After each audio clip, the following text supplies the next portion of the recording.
Hi everyone and welcome to the real road. I love that we just said, do not put our hands in front of our faces. Yeah, we've got some creative shadows. shadow lights going on. And then right we now. both did it at the same time because we're professionals. Absolutely. Anyway, welcome guys to the real road. This is like part 2 kind of our surviving actors one. We figured that there was way too much going on in the last video to actually then talk about the event as well, because it was just going to end up being like the longest video ever. Fucking crazy. Yes, so we figured we'd make another one. Hi, here we are. So first we thought we'd have a chat about some of the different seminars we went to, because Mel and I went to different seminars Yes. all day long. The hands. Of course not. We went all day long to different ones. I think we did like 2 that were the same, and other than that I did 5 seminars and definitely 2 did more than me. workshops.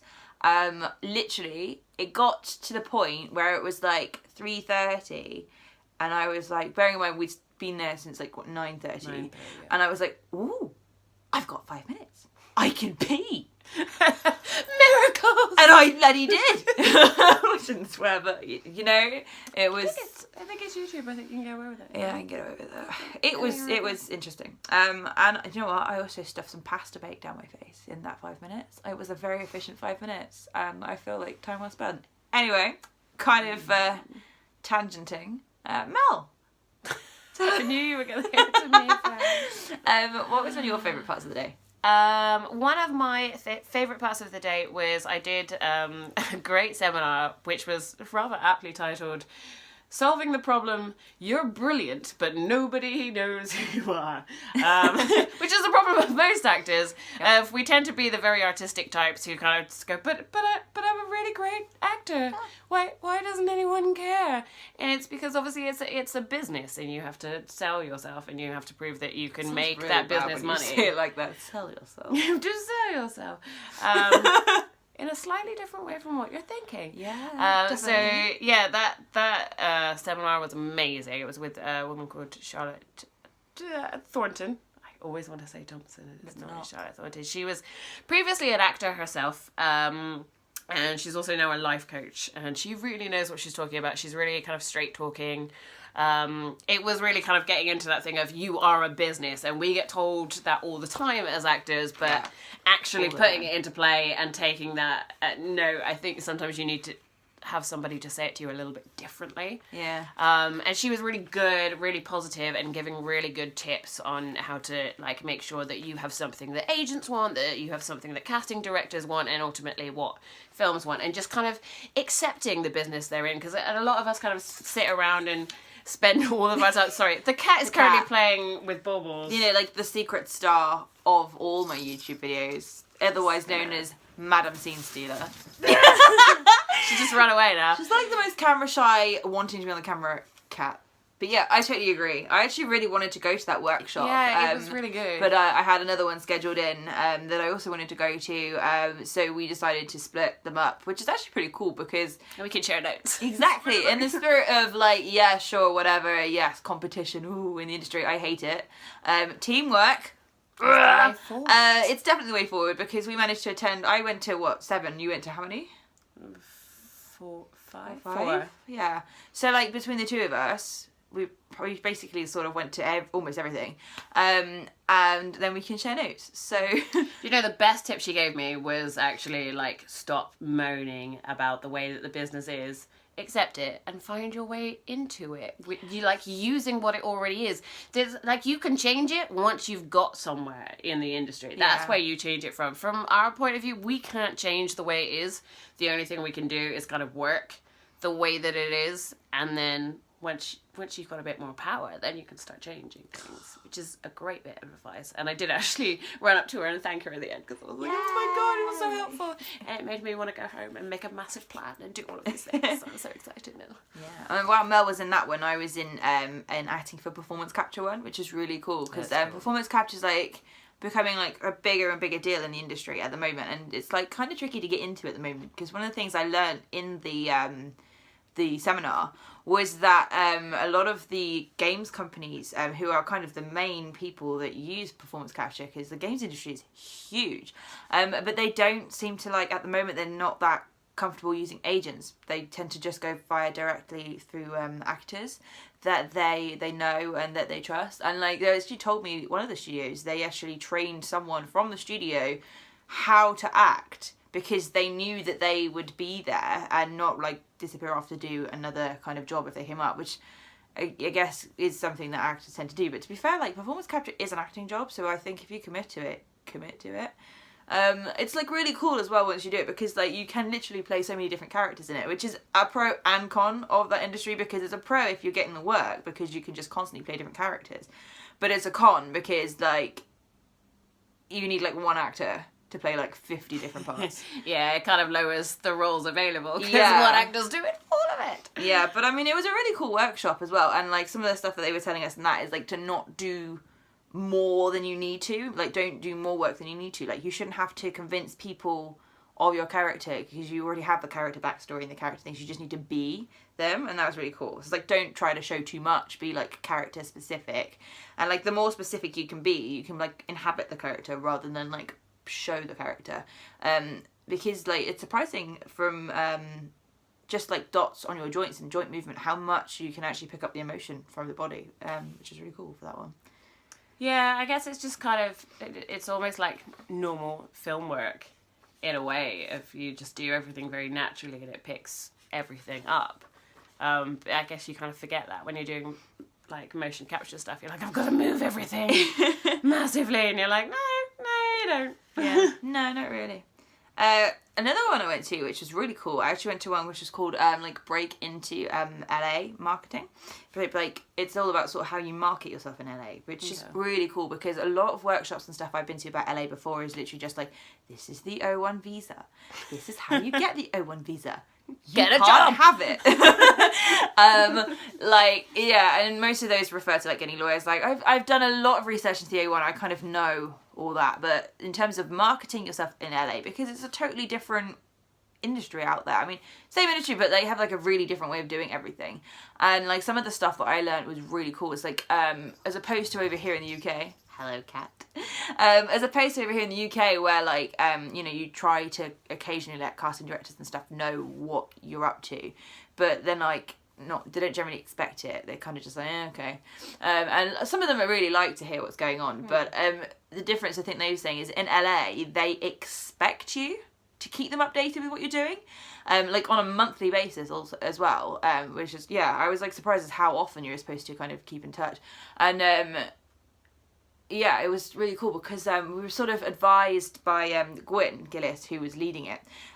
She sort of said that you should be essentially keeping in touch with like 1,000 to like up to 5,000 people in the industry every month, like once a month, like doing different things, like having almost like an update sheet of kind of what you've been up to, and then like sort of personalizing that and sending that round, and there's like loads of little different tricks, and a lot of it was about like marketing, knowing your type, and then like the subcategories in that type as well, and sort of like branding yourself, which actually was crossover from another LA workshop I went to, which was by the company Speak LA.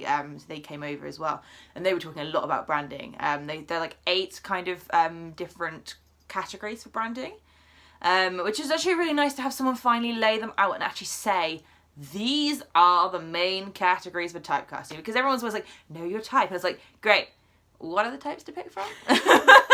And like that really frustrates me, because I'm always like, what do I pick from? So they sort of told us like the like 8 main types, and then all of those types obviously have subcategories. So like one of them is young mum, and you'd have like, you know, the kooky young mum, or like the overbearing young mum, or the protective young mum, or like the really overly friendly young mum who's like, oh hi, and like there's like so many different kind of subcategories of those cast types, but essentially those are the main cast types. Oh, what are you doing? God, what attention!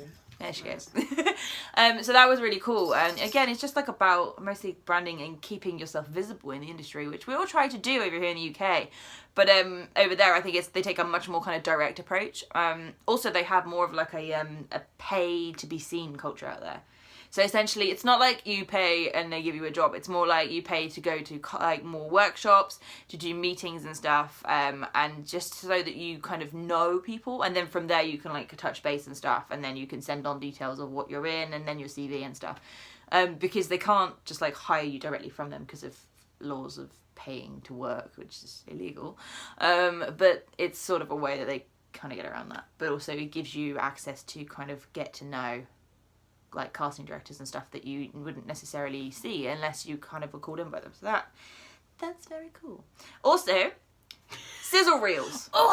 Sizzle reel. Now, I mean, I've known the term sizzle reel for ages, and I've known that it's like usually meant to be like a 1 to 2 minute kind of clip, to show you like a shorter version of a show reel is always what I've been told. Not quite the case, actually. So essentially, what we were told today, which is really kind of cool, makes sense, is it's like 1 minute. It's supposed to be like a trailer, almost. And you need like 6 different clips. Not very long. And like some of them speaking, some of them not so much. And like if you do have speaking ones, they like want literally like 4 or 6 or 8 seconds. And then like edited like really closely together. So it should literally look like a trailer. And then you just stick them all together like that, and so the reel should literally be like a this is all the things I can play, and it's literally like a minute long, which to be fair, show reels over here are now almost like 2 minutes 19, so it won't be that difficult to cut it down. No, it's just actually I feel like I might need more material for my sizzle reel, because if I take like all of the long talkie scene bits out, which are like in the standard show reel, it's like, so that's cool. Like, I'm interested. I mean, I'm gonna have a play around with some editing and see if I can make myself a sizzle reel. It's late in the evening. It's the same night as Worth Adding that we were at Surviving Actors, so it's now like 11:30 in the evening, and we were like, we'll do this while it's fresh. But we're also I'll tell you how late in the evening it is if you look at me trying to look straight, because I'm having a problem with my eye at the moment. If I get really tired, this eye is going cross-eyed. It's like, what is happening? That's how late in the day it is to me. So my tips, my entire seminars were how to not be cross-eyed. I don't know, it'd be good if they did do a seminar on that. It'd be quite fun. No, I know how to not do that. It's fine. I'm working on it.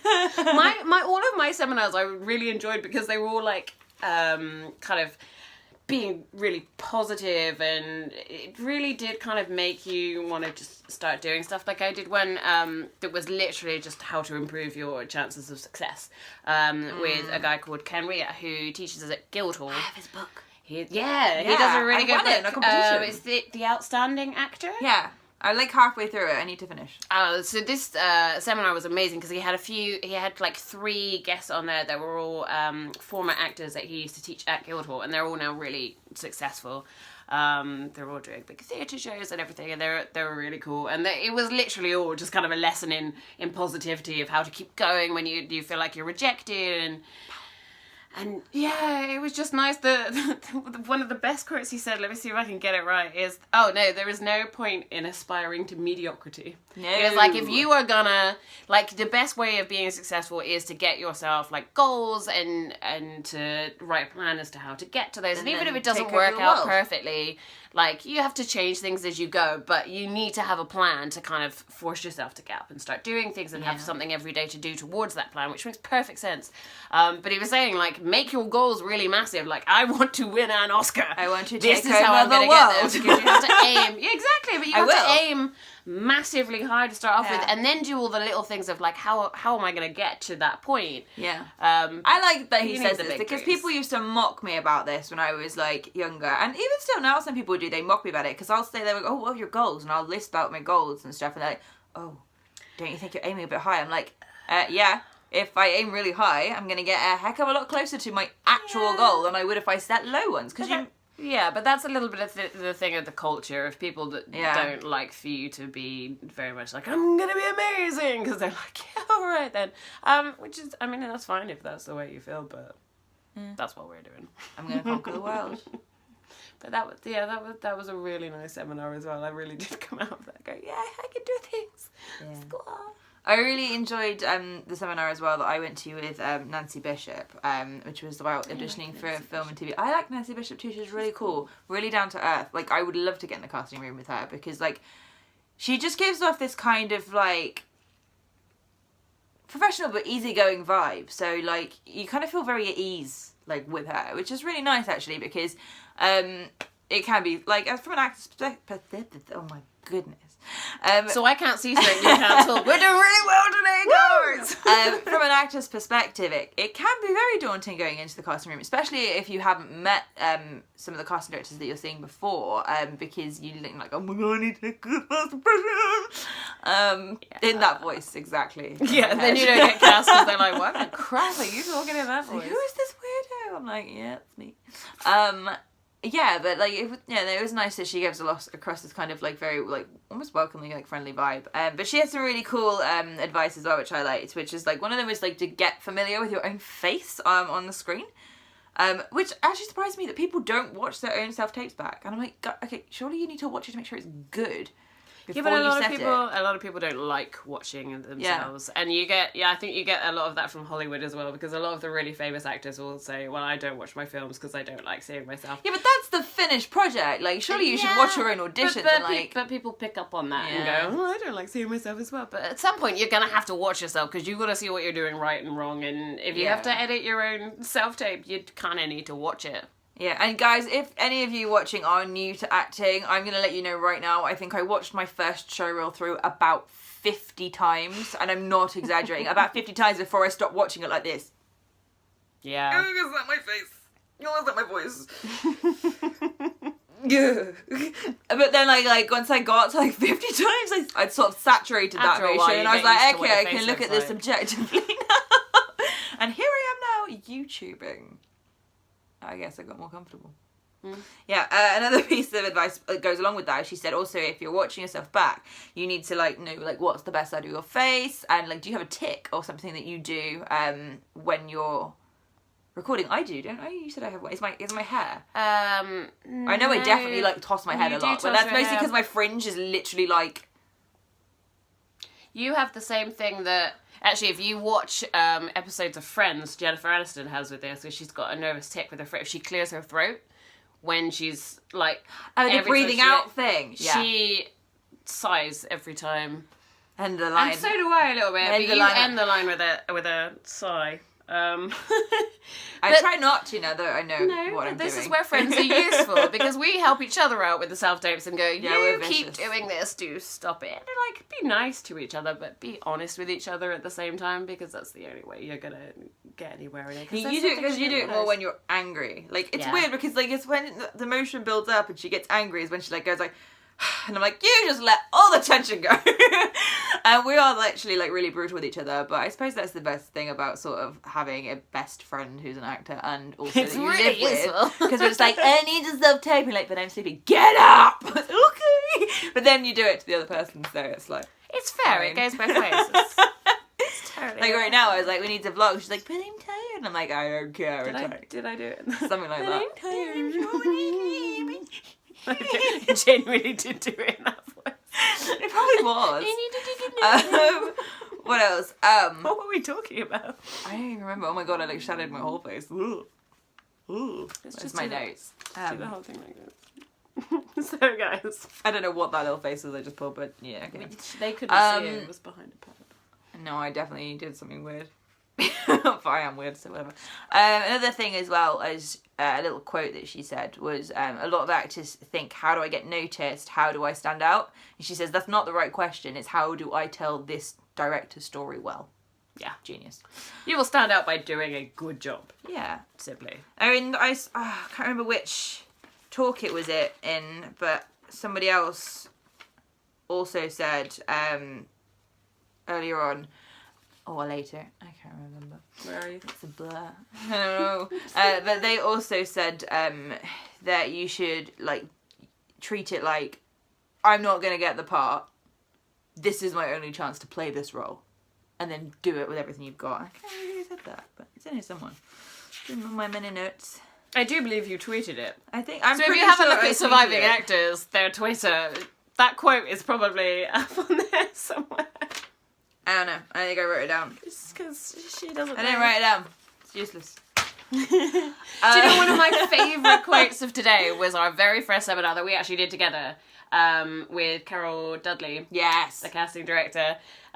Which was kind of initially about, you know, how to be successful in a callback. But she went through the whole thing of generally when dealing with casting directors, how to get on well and what they like in auditions and what they don't and all of that sort of jazz. So she's so straight talking. She's absolutely amazing. And she has this, so good. She has this kind of saying that's like, Kiss, keep it simple, stupid. And I like that. It's just like, don't overthink things. Don't overcomplicate everything. Yeah. Just do the part the way that you think it should be done, and then, you know, you can change it afterwards once you're in there and they give you a little bit of direction, and you could. But the worst thing possible is to completely overthink it and like, I have to stand out and I have to do this and I have to just play the part as best you can, and then let it go.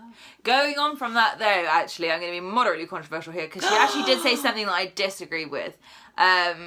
And I'm gonna say it because no, it's I think probably that is part of the reason why she said it. And she said that when you're kind of in auditions reading sides and stuff, that she doesn't like. She's like kind of like, don't learn it, because like if you're going over and over and learning it, then it becomes like stagnant. And I'm just like, yeah, but then you have to make it unstagnant because that's the acting part.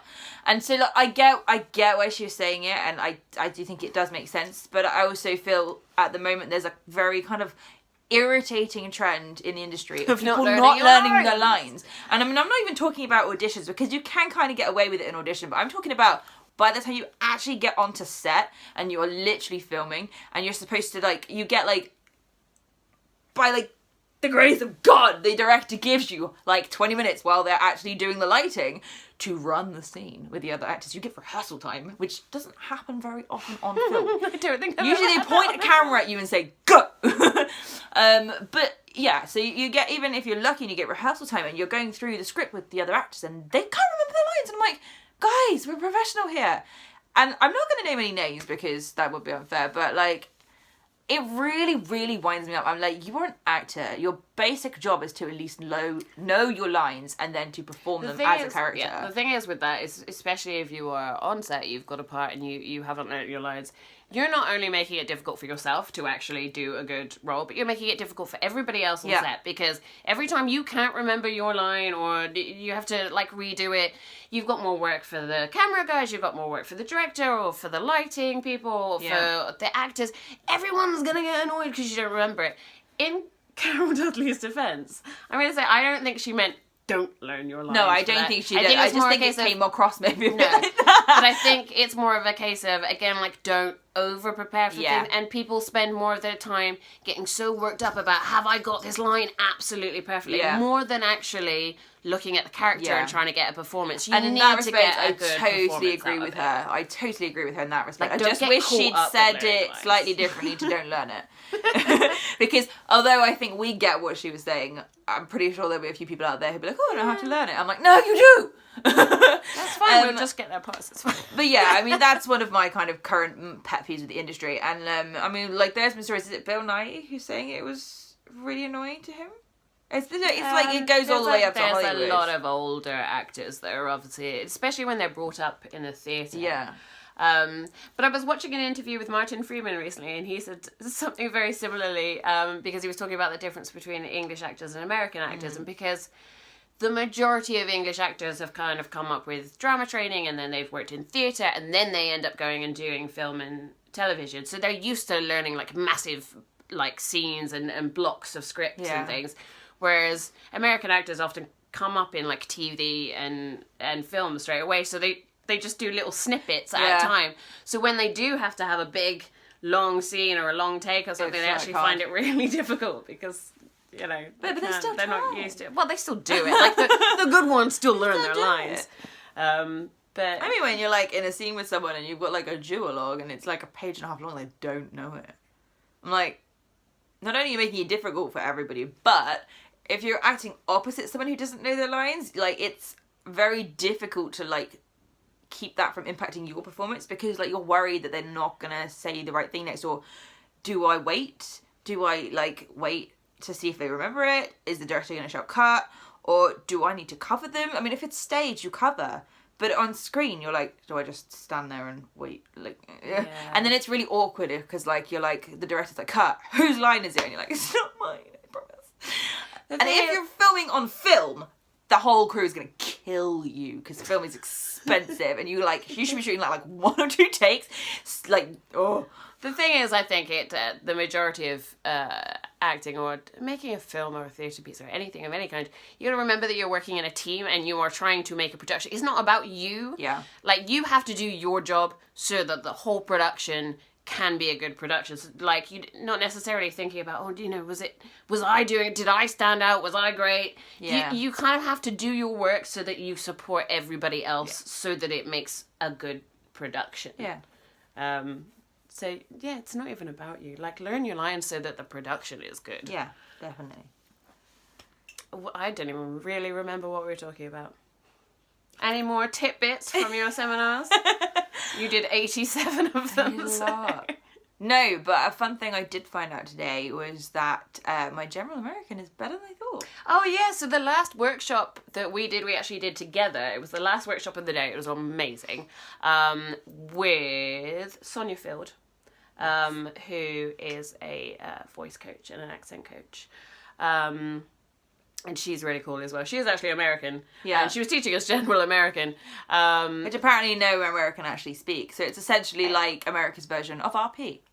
Yeah, it is. I mean, you have like a general, like a standard English. It's not even RP, a standard English accent, which is, there is no regional dialect to it, basically. It's just generally English, but most people have a regional some kind of tone to their voice, and it's the same in America. Most Americans have some kind of regional twang to their accent, but there is a considered general American that has no here nor there, which makes me very happy, because the problem I have with general American is not what most British actors have, because most British actors are like, oh, I need to master general American, I need to learn all of the sounds and how they're different from my accent, whereas I've already like pretty much got LA accent down, like the kind of Hollywood, like Valley Girl kind of Burbank one. Which is really funny.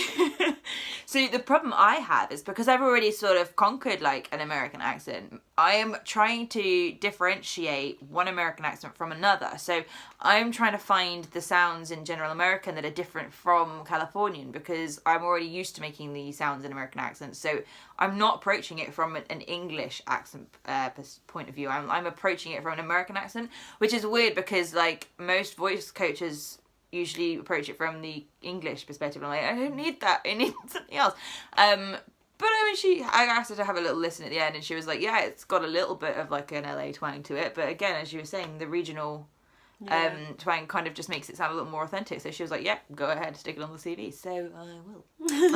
And it's done. I have the joy of, because my natural accent is Somerset, like I'm from the West Country, which is all over pronounced R's. Queen of the R's. So whenever we had to do that in general American, which comes up a lot, I was like, I already got this down, guys. That's the bit I can do. That's the bit I have to stop myself doing in a normal English accent. Yeah. So a lot of that's relatively easy for me. But there were quite a few little kind of tidbits of things that you need to focus on and things that you can practice just to improve it and make sure you're really pronouncing things properly.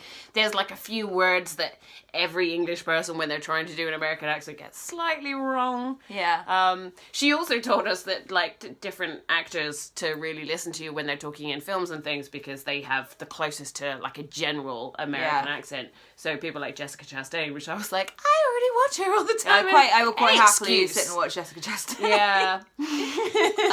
Another important one.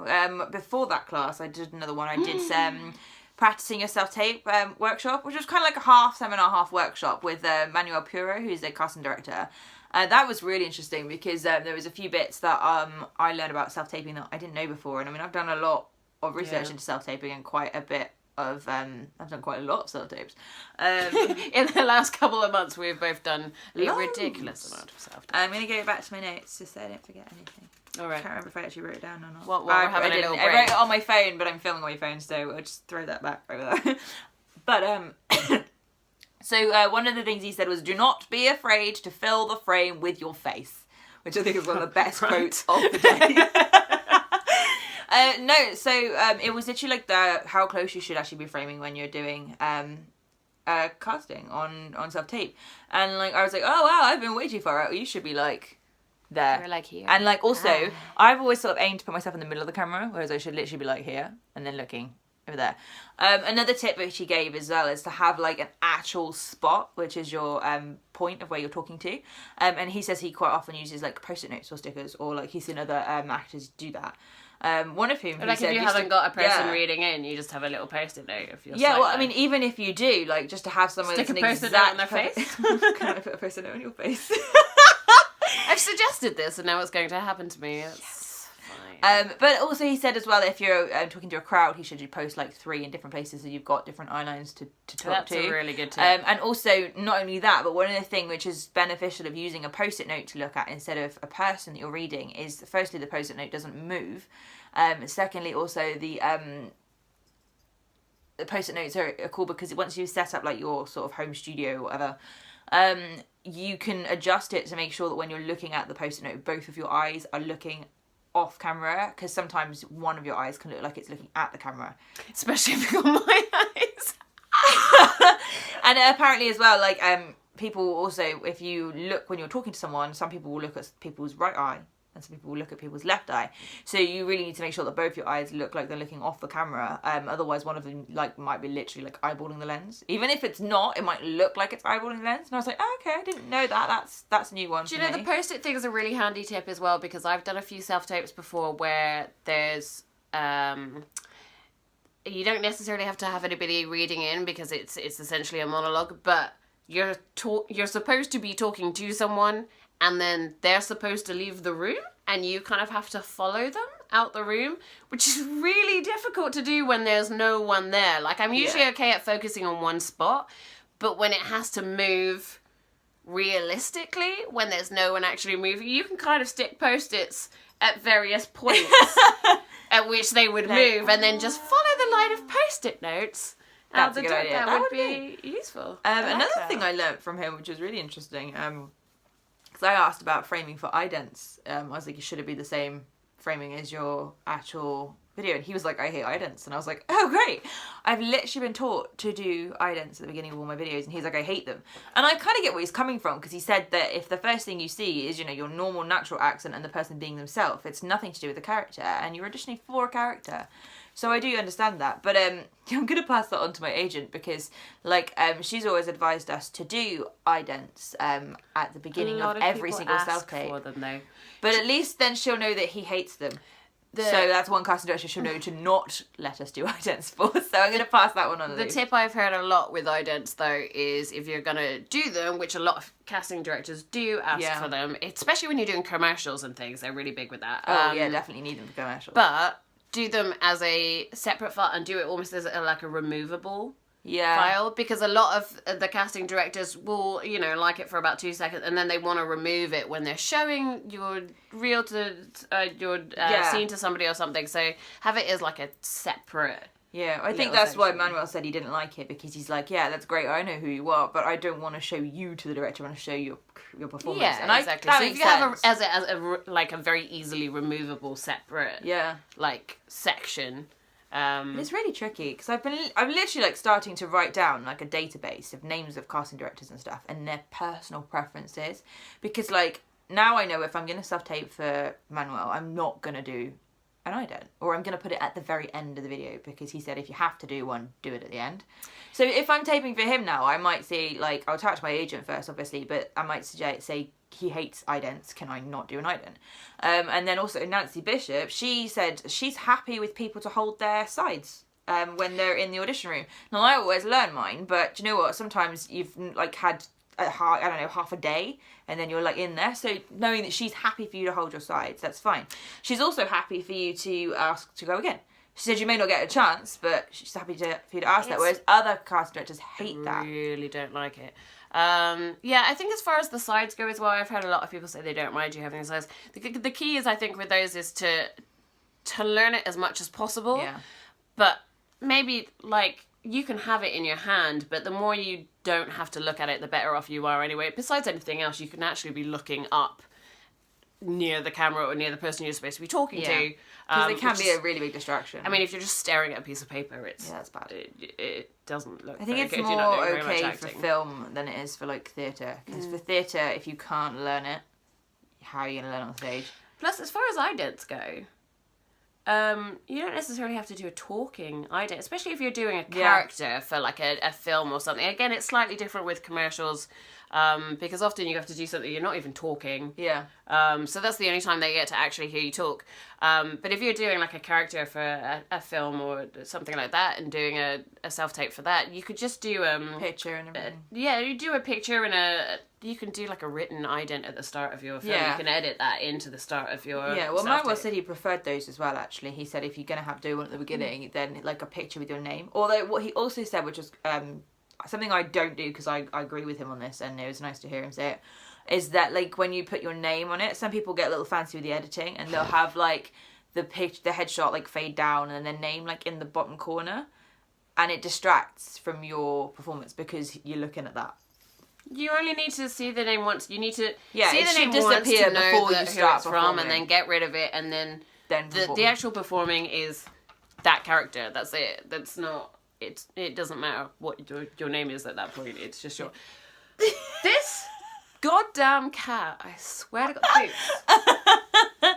What is wrong with you? You're such an attention seeker. Yeah.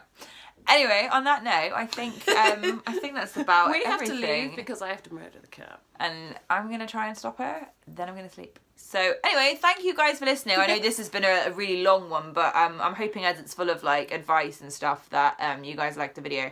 And that it was interesting, because I mean, look, we've had an interesting day. And I hope listening to us talk about that day was interesting. Because I think it's like at least half an hour long.